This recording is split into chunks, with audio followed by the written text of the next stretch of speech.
Praise the Lord and welcome to this explainer. Okay, I want you to start by just imagining the sheer, heart-pounding panic of packing up literally everything you own and moving your entire family into a dangerous, completely unfamiliar territory.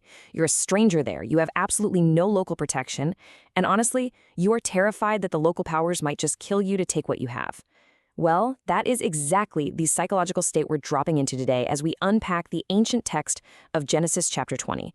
We're going to look at this fascinating historical narrative that frankly reads almost like a modern political thriller. We've got cover-ups, divine interventions, and this desperate scramble to make things right. It is a deeply, deeply personal and human story, and the lessons we can extract from it are incredibly relevant for us right now. So let's jump straight into section 1, the move and the lie.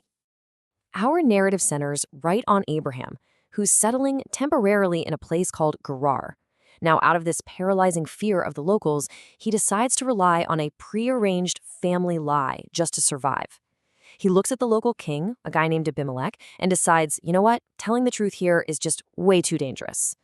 Looking directly at the historical text, we actually see the exact moment this deception unfolds. Abraham publicly declares that his wife, Sarah, is actually his sister. It's a highly calculated move. But like most decisions we make in a total panic, it creates a massive unintended consequence. King Abimelek hears that this woman is Abraham's sister, and acting on that exact piece of information, he sends for Sarah and takes her into his own royal household. Suddenly, Abraham's attempt to control the situation has just spiraled completely out of his hands.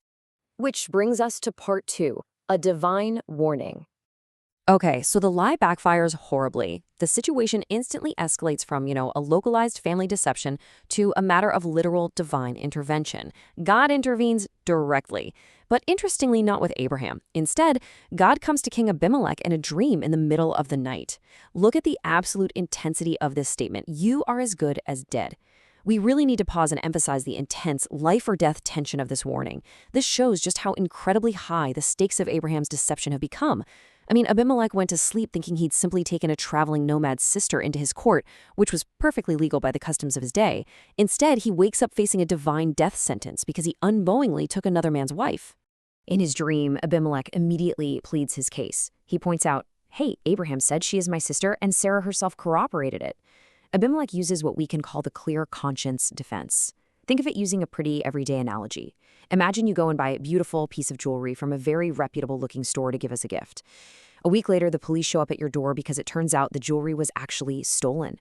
Now, you're in possession of stolen goods, you're involved in a crime, but your intentions were completely pure. Your hands are clean because you were operating on the false information you were given. And God actually acknowledges this. He tells Abimelek, yes, I know you did this with a clear conscience, and explains that this is exactly why God kept Abimelek from touching her and sinning. But the command is absolutely clear. Return the wife immediately or die. Moving right along to part 3, the royal confrontation. Man, you can just imagine the terrified king waking up in a cold sweat early the next morning. He wastes absolutely no time. He summons all of his officials, tells them about this terrifying dream, and the text actually notes that they were very much afraid. And then he drags Abraham in for a highly charged, real-world reckoning. Abimelek demands to know why Abraham has brought such great guilt upon an entirely innocent kingdom. He essentially asks, what have you done to us? How have I wronged you that you would do this to me? It's such a powerful turning point because the perceived moral authority here, the prophet Abraham, is being rightfully reprimanded by a pagan king who operated with way more integrity than the prophet did. All right, let's get into part 4, the half-truth loophole. Confronted by the king, Abraham has to explain himself. He reveals that he just assumed there was no fear of God in Gerar and that he'd be murdered for his wife. This brilliantly illustrates the mental gymnastics we all use to justify bad behavior when we're afraid. Abraham essentially says, well, besides, she really is my sister, the daughter of my father, though not of my mother, and she became my wife. See, Abraham used a half-truth loophole. It's exactly like a modern contract loophole, or, setting your social media status to single while technically going through a messy divorce but still living under the exact same roof. Sure, there's a technical shred of truth to it, but it purposefully omits the vital whole truth in order to intentionally deceive. Remember this, a half-truth designed to mislead is, for sure, a whole lie. Furthermore, Abraham reveals this wasn't just some panic-induced mistake made in the spur of the moment. Actually, scratch that. It was a systemic habit. He explains to Abimelek that this was a long-standing, prearranged survival tactic. Ever since God had him wander from his father's household, Abraham had instructed Sarah to show her love for him by telling this exact lie everywhere they went. It was a habitual reliance on deception over trust. Let's transition over to section 5, restitution and healing.